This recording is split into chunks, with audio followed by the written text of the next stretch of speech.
At eto na nga mga kababayan, Bongbong Marcos Jr. nilait itong mga kandidato ng PDP o yung tinatawag natin na Duterte candidates. Aba, gusto nyo ng pikunan? Sige, atin yan na pagbibigyan, pero walang pikunan. Oo.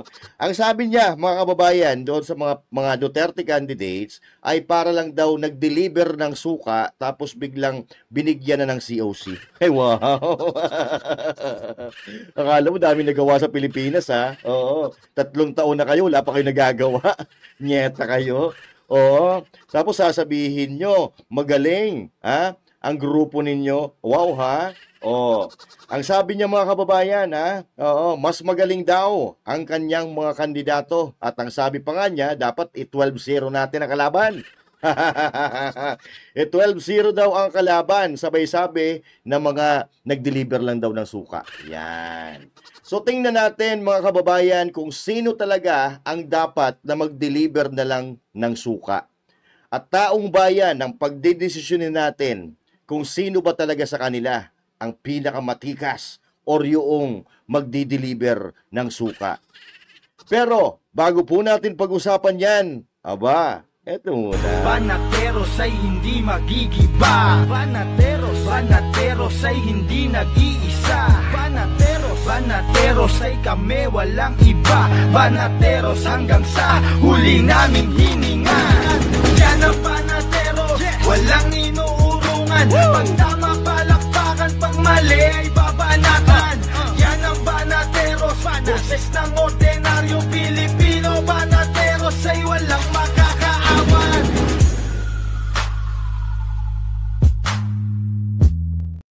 At eto na nga mga kababayan, Master Judea nagbabalik at bago tayo magsimula, magandang araw muna sa Luzon, Visayas, Mindanao at sa mga kababayan nating OFW, mga immigrants sa iba't ibang panig ng mundo, magandang araw po sa inyong lahat. So, kumusta po kayo? At syempre, ratsada na po tayo. Pag-uusapan po natin itong panlalait ni Bongbong Marcos sa mga Duterte candidates na nagbibigay sa atin lalo ng inspirasyon para lalong i-promote at ikandidato ang mga kandidato ng PDP or itong Duterte candidates. Nag-aasar sila, mag-aasaran tayo. Yan, okay? So now, nakikita nyo sa screen mga kababayan, sabi niya kasi, no? Yung mga Duterte candidates parang nag-deliver lang ng suka tapos binigyan ng COC kumandidato na. Alright. So let's see. At ang sabi nga natin, hayaan natin ang taong bayan ang maghusga or humusga kung sino talaga ang dapat mag-deliver ng suka. Yan. Alright. As you can see on the screen, mga kababayan, there's two president, okay? The other one is former president and this one on our left is the current president of the Philippines, okay? Now, there is a reaction here, ladies and gentlemen, and we're going to check which is which. Ang sabi dito, pinagmamalaki ni Bongbong Marcos yung kanyang mga kandidato. Sabi niya, basahin muna natin dito, basahin muna natin. Sa ArcLight ito, no? Pahira muna ako nito, ArcLight, President Marcos may panawagan sa taong bayan, gawing 12-0 ang resulta sa Senado. Hinihikayat ni Pangulong Bongbong Marcos ang taong bayan na iboto straight ang kanyang 2025 senatorial slate upang matiyak ang magandang kinabukasan ng bansang Pilipinas. Ang lakas ng amats, Walang hiya kayo, 3 taon na kayo dyan sa gobyerno ninyo, wala pa kayo nagagawang matino. Tapos magdadagdag pa kayo ng mga pabigat. Grabe naman ang patawan ninyo. Pero, eto, mga kababayan ng siste. Basahin muna natin din yung sinabi ni PRRD. Okay? Ito yung statement na pag-endorso ni Bongbong Marcos Jr. sa kanyang mga kandidato. Pero kay PRRD, simple lang. Ang sabi ni PRRD, to PDP Laban Party members, we will win. Believe me. Diba? Napakasimple lang. Now, since ang bida naman dito ngayon ay si Marcos Jr. kasi siya naman talaga yung ating pag-uusapan ngayon, ibalik natin kay Bongbong Marcos Jr. Yan. Okay.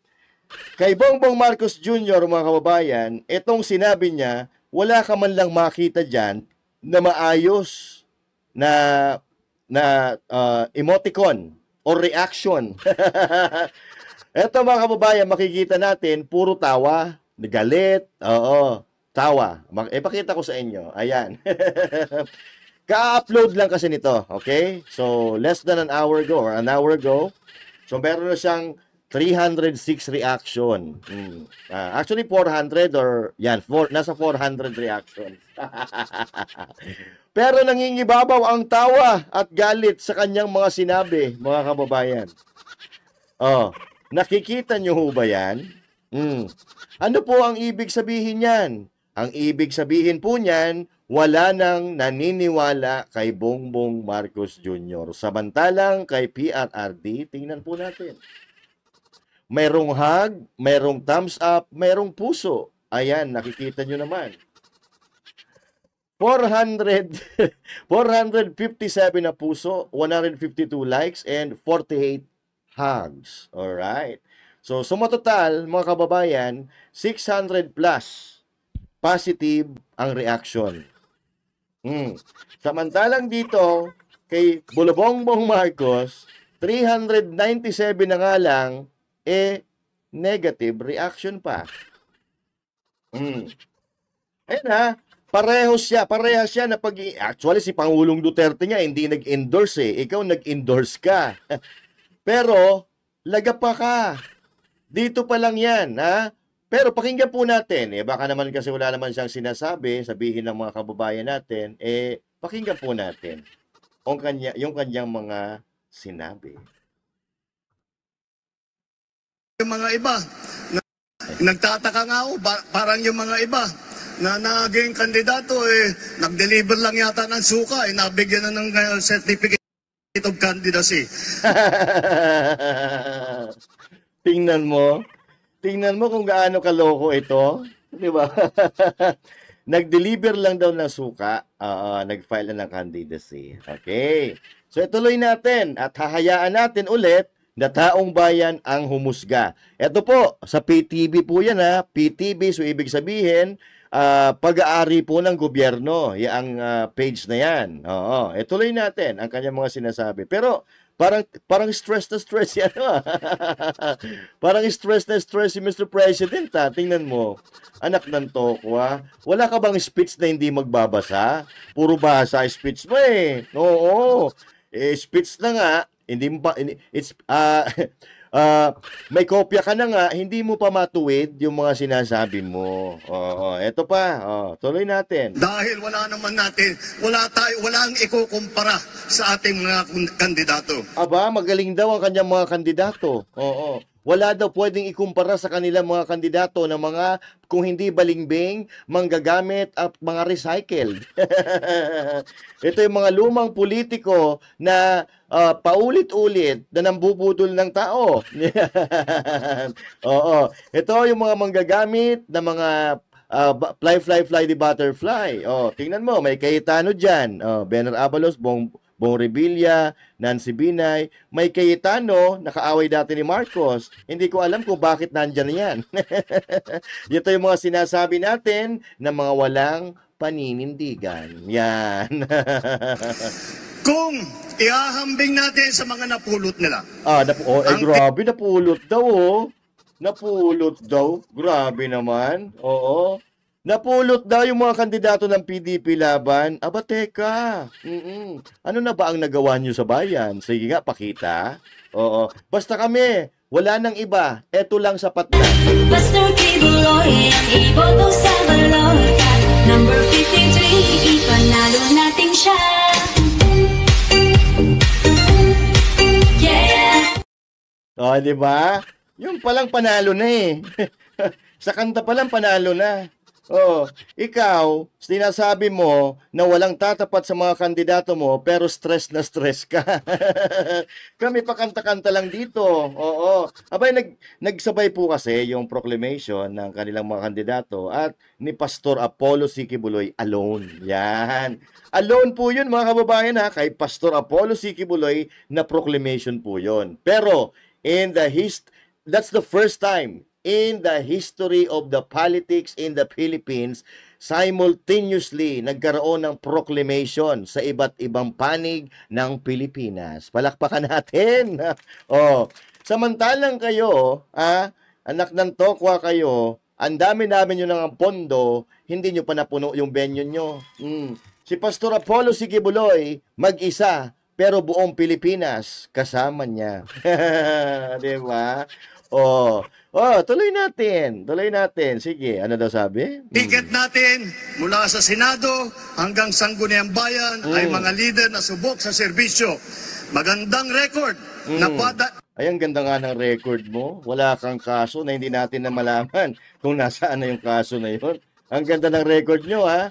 Oo. Pinatunayan nyo nga, sa bagay, maganda yung record nila. Kasi napatunayan ng taong bayan na totoo yung ibinibintang sa kanila. Ano ba yon? Yung magna cum laude. O tuloy. Pwedeng ipagmalaki kahit kanino. Ay wow, pwedeng may pagmalaki kahit kanino.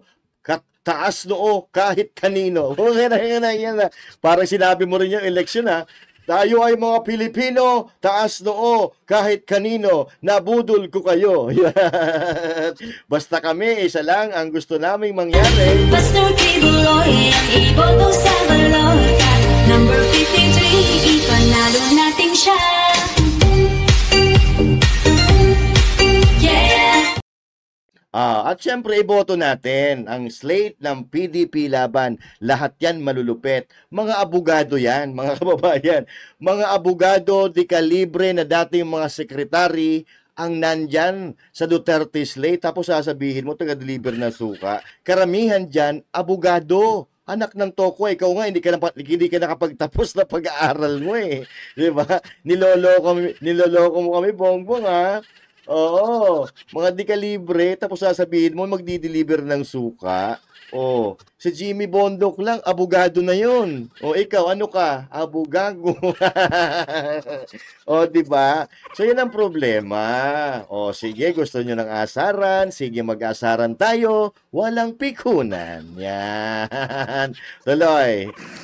Kung kilatisin natin ng isa-isa, napakatingkad ng ating kakayahan, ng kanilang kakayahan. Anak ng toko, nagbabasa na nga lang, di mo pa maayos.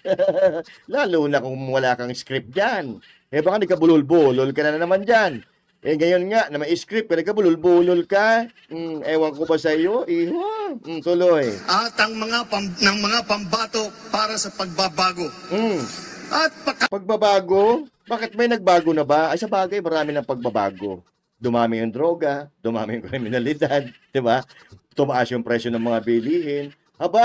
Huwag nyo nang dagdagan. Anak ng toko, sa 3 taon yung kung ano-ano na nangyayari, tapos magdadagdag pa kayo ng mga pabigat sa gobyerno. Huwag ganun. Anak ng tokwa, 3 taon na nga kayo, wala pa kayo nagagawa, tapos maglalagay na naman kayo ng mga tulad nyo. Wag na, tama na. Tige. Kapag pinagsama, kagaya nito. Ayun, kagaya nito. Ay, anak ng tokwa, yan, akala ko ba wala to si Aimee dyan sa ano? Wala talaga, no? Mga manggagamit talaga to, mga manluloko. Ano si Lacson nandyan? Sabi ni Lacson, galit na galit ito dati doon sa mga ninakaw daw ng mga Marcos. Tapos nandyan. Aimee Marcos. Sanggala, manggagamit. Dito Soto, wala akong gaano masabi dito kasi hindi naman ito mananalo eh. Mukhang hindi na ito mananalo. Erwin Tulfo, number 1 sa survey, pero nagpapatawa talaga itong mga to. Bong Revilla, wala naman ako dyan masasabi. Pero hindi yan di kalibre. Tuloy natin. Na nangyari dito sa alyansa ay lalong nakaka-impress ang kanilang pinagsamang lakas at Na-impress siya. Na-impress na siya dyan. Eto, sino to? Si Camille Villar. Walang hiya. Lahat. Ilan na ba kayo dyan sa Senado? 3? Kung makakapasok ka, 3 na kayo. Ano balak nyo? Gawing kamelya ang Senado. Ito naman si Tolentino, dating Duterte ito. Tapos ngayon, lumipat na ng bakod. Aba, oo, wala ring respeto at wala ring utang na loob. Ay, grabe, no? Oh, tapos ito pa, Manny Pacquiao. Oh, dati galit na galit sa mga Marcos kasi magnanakaw daw. Bilyon-bilyon, trilyon-trilyon ang nilakaw. Tapos ngayon, Marcos na siya. Oh, ito si Lito Lapid. Anong ginagawa niyan dyan? Oh, anong ginagawa niyan dyan? Anak ng tokwa. Wala ka bang ano? Taping? Wala ka bang taping sa Batang Quiapo? Aba, biglang lumitaw, ha? Oo. Lulubog lilitaw ka rin, ha? Oh, si Pia Cayetano. Nako, oo, yung kapatid mo, binarat pa nata si Marcos. Pero ngayon, magkakampi na kayo? Ay, wow. Yan ang mga walang prinsipyo. Abi Binay. O, ito, si Abalos. Alak ng tokwa. Oy, kumusta? Kumusta yung alitagtag drug hole? Mukhang di na pinag-uusapan, ha? Oh. Tuwang-tuwa ka, nahuli mo si Pastor Riculoy. Sabi mo, nahuli mo. Hindi mo naman nahuli. Sumuko, eh. Oh. Di ba? Oh. Sumuko dahil sa mga gawa-gawa nyo na kaso. Oy. Oo.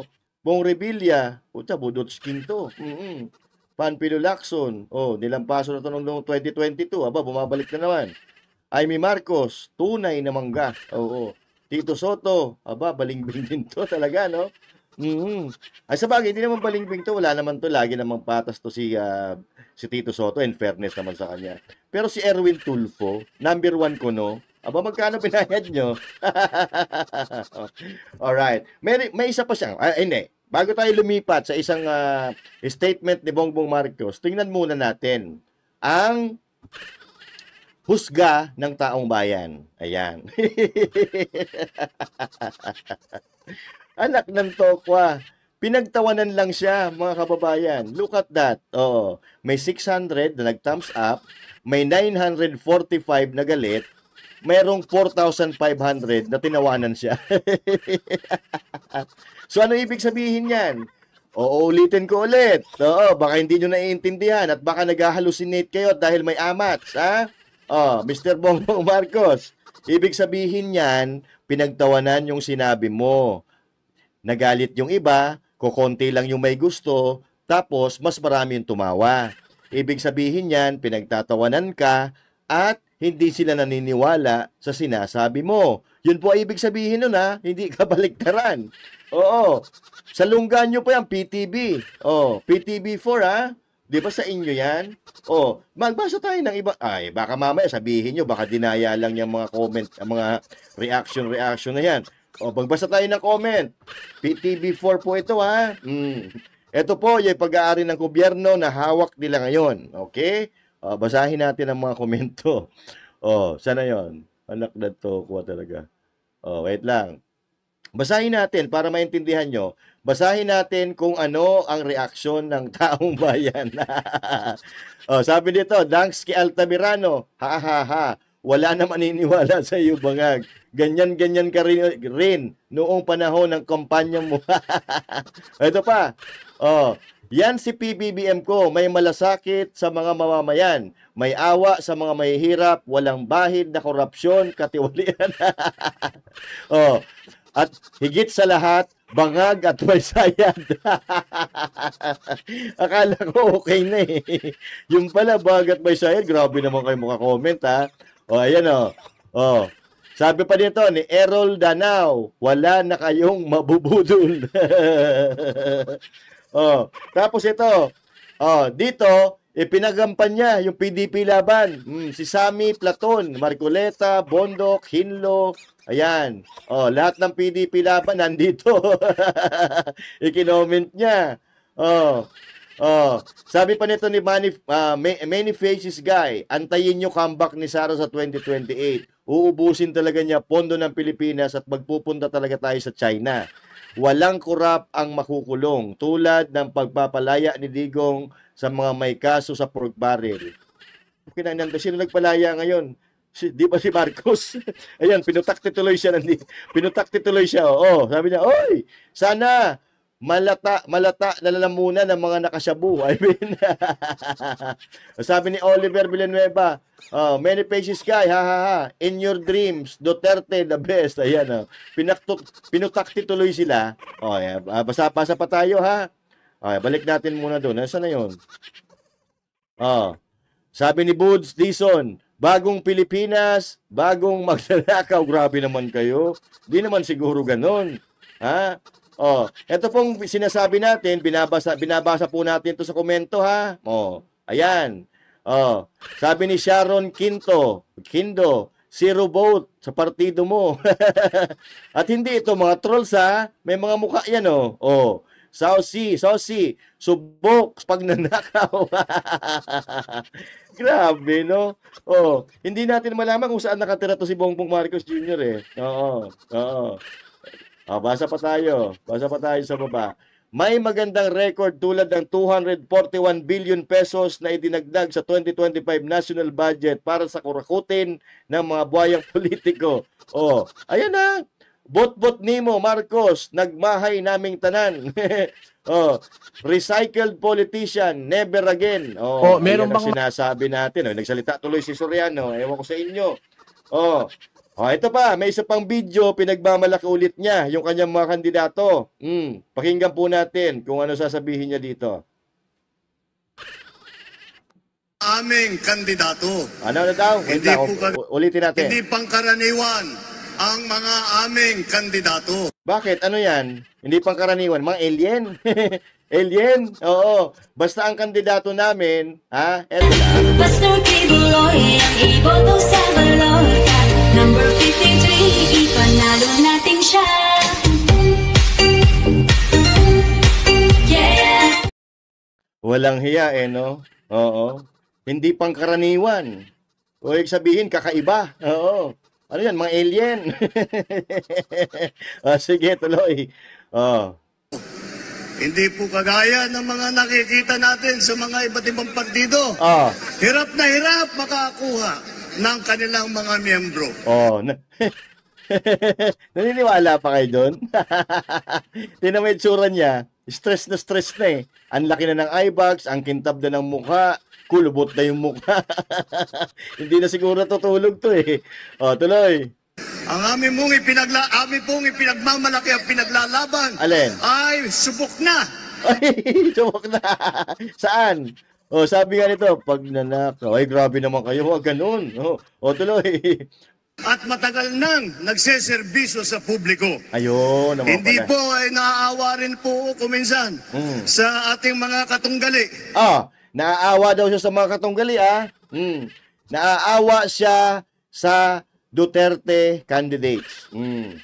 Naaawa daw siya, mga kababayan, naaawa siya. So, ibig sabihin, pag-igtingin pa po natin, doblehin natin ang pangangampanya sa mga Duterte candidates.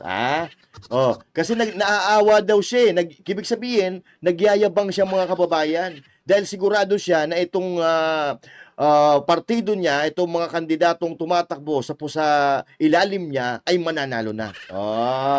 Di ba? Sige, pero taong bayan ulit ang paghuhusgahin natin. Ito ay another video from PTB4. Yan. Okay, tuloy.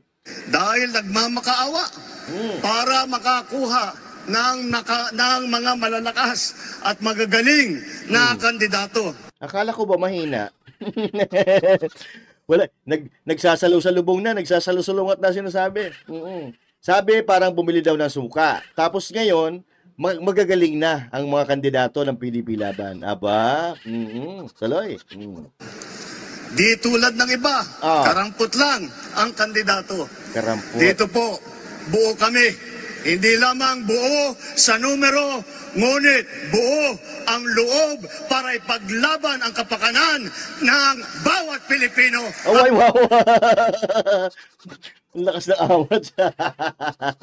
Ipaglaban daw ang kapakanan ng bawat Pilipino. Pucha, yung sa ibang bansa ng binitay, pinabayaan mo. Tapos ipaglalaban mo bawat Pilipino. Ang dami-dami dyan dinudukot sa labas, dinudukot at kinukuha yung mga internal organ, pinaglaban mo? Hindi.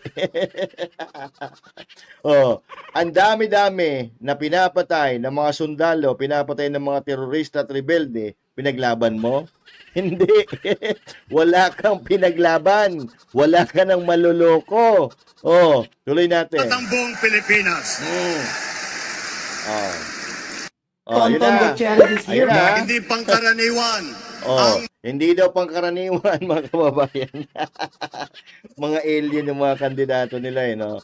So anyway, mga kababayan, yan po ang tinura ng presidente ng Pilipinas. But if you're gonna take a look at him, stress na po siya. Siguro hindi na po siya natutulog, ang kintab ng muka, ang laki ng eye bags, nakukulubot na yung muka. Siguro talagang hindi na niya malaman kung ano talaga ang gagawin niya. Tsaka yung nagbabasa na nga siya, nagkakamali pa, mali-pali pa mga kababayan. So ito, mga kababayan, ay lalong nagpapasiklab sa ating damdamin para talagang ikandidato natin ang Duterte candidates. Okay? Kasi niyayabangan tayo Niyayabangan tayo mga kababayan. Although, hindi naman totoo yun na pinakamagagaling yung mga kandidato nila. Kasi mga recycled na nga yan, yung iba dyan, mga palipad-lipat pa para mga tawag dito, para mga butterfly, para mga salagubang. Pero, doon sa sinabi niya, mga kababayan, taong bayan ulit ang paghuhusgahin natin. Okay, eto ulit, ang reaction ng taong bayan.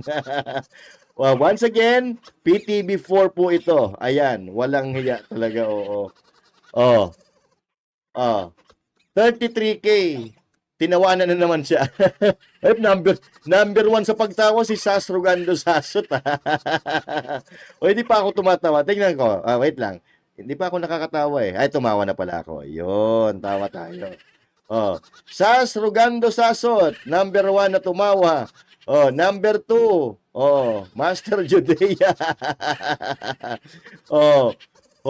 33K. Tapos yung nag-like, 3K. Ano ibig sabihin uli niyan? Sa pangatlong beses kong sasabihin, ibig sabihin niyan, Bongbong Marcos Jr., hindi sila naniniwala sa sinasabi mo. Baka mamaya, dinaya lang yung mga reaction na yan. Dito tayo sa comment ulit. Comment ulit tayo. Magbasa tayo ng ilan para mapatunayan ang ating claim. Okay.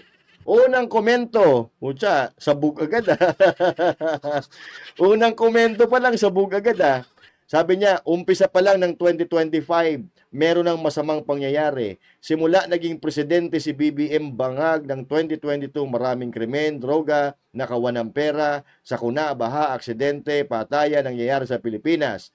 Lahat nagtaasan ang presyo. Malas talaga ang kampon ng kadiliman at kasamaan to the max. Grabe na. Tapos meron dito, bagong Pilipinas candidate, X. Di ba? Binabastos kayo sa sarili nyong tahanan. PTB. PTB 4 yan, di ba? So now, comments. More comments pa tayo. Basta tayo ng comment para maintindihan ito ni Bongbong Marcos Jr. kung ano talaga ang reaksyon ng taong bayan. Okay? Sabi ni J. Asodnem, pinagbalaki na subok na sa grabe naman kayo. Subok na subok, manggagamit. Yan. Sabi pa nito, si Maris Paradise Gonzales, pag sure diha, adik, tatak na tatak sa taong bayan ang pagkalulong mo. Grabe naman. Maging sakim sa kapangyarihan at magna. Sabi ni Itang Alombro, bu, kami hindi lang bu sa numero, bu din kami sa mga bangag. Hindi ko maintindihan to sinasabi. Sabi ni Francis San Jose, BBM, bakit pumayag ka na tanggalan ng budget ang PhilHealth? Saan napunta ang contribution ng mga tao? Tanungin mo siya. Tanungin mo siya, tama yan. Sabi niya ito pa, Rikino Kagasi, sabi niya, matagal kaming loyalista na Ilocano, pero ngayon ayaw namin sa sinungaling, puro salita, wala sa gawa. Pambubudol yan, never again, kahit isa sa pambato mo, wala kaming iboboto.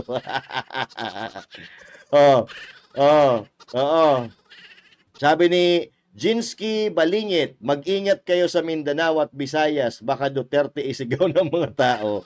Totoo yun, kasi pagka pumupunta yung ibang mga kandidato at nangangampanya sa ibang lugar, Duterte ang sinisigaw. O eto, mga kababayan ha, oo. Oh, sabi ni Romeo Borromeo, subok na nga kayo, subok na walang ginawa. Ayun sa akin na grabe. Oh, Riva Rico, solid Duterte pa rin. Okay. Okay, tama na. Oo, wala naman tayong mabasang pumapabor sa kanila eh. 'Di ba? Biruin niyo mga kababayan, PTB yan, PTB4, ha? Pag-aari po 'yan ng gobyerno. Pero wala pong pumapabor at natutuwa sa kanyang sinasabi. Ibig sabihin, walang naniniwala sa kanya. Ibig sabihin, puro kasinungalingan at pambubudol pa rin ang kanyang mga binibitawang salita na binabasa pa nga. 'Di ba?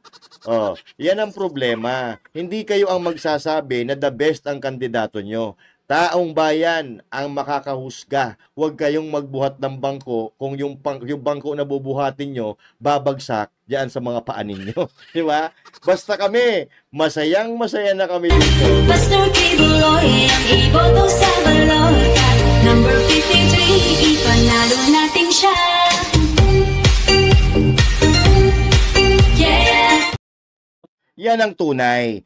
At sa susunod na mga video mga kababayan, pag-uusapan natin yung proclamation. Ha? Pag-uusapan natin yung proclamation paghahambingin natin. Ikukumpara natin ang proclamation nila at proclamation. Actually, itong proclamation na nangyari kanina diyan sa Inares Sports Center, proclamation pa lang ito ni Pastor Apollo Kibuloy alone. Yan. Kay Pastor Apollo Kibuloy pa lang. Yan. Dahil sa February 13 pa, magkakaroon ng proclamation ang PDP. Yung kabuuan na ng PDP. Pero ito, first time in the history of the Philippines, mga kababayan, na nagkaroon ng proclamation sa iba't ibang panig ng Pilipinas. Pastor Apollo C. Kibuloy lang ang sakalam. Sino nakagawa niyan? Wala pa. This is the first time. Kaya nga, ang sabi natin, Pastor Kibuloy ang iboto sa balota. Number 53, ipanalo natin siya. Yeah! ayan mga kababayan, Pastor Apollo Kibuloy, number 53, iboto natin siya. Ha? Hindi lang sa salita, kundi subok na sa gawa. Tandaan po natin, ang pagpili ng kandidato, tingnan po natin kung ano ang track record. Ngayon, tingnan nyo yung track record ng nakaupo ngayon, kung mayroon. Kaya, hindi talaga maiiwasan or hindi imposible na mangyari ang mga nangyayari ngayon sa Pilipinas pag wala kang track record na maganda. Yan ang sinasabi natin, mga kababayan. Okay? I'm sorry, pero yan po ang katotohanan. Alright? So magkita-kita po tayong muli. Taong bayan ang huhusga. At dito sa sinabi ni Bongbong Marcos na nag-deliver lang ng suka at kumandidato na ang mga kandidato ng PDP o Duterte candidates, nagkakamali siya. Dahil taong bayan ang humusga, pinagtawanan yung sinabi niya. Alright, once again, this is Master Judea saying thank you. God bless you all and to God be the glory. Magkita-kita po tayo sa susunod na video. Bye! Pastor Kibuloy ang iboto sa balota.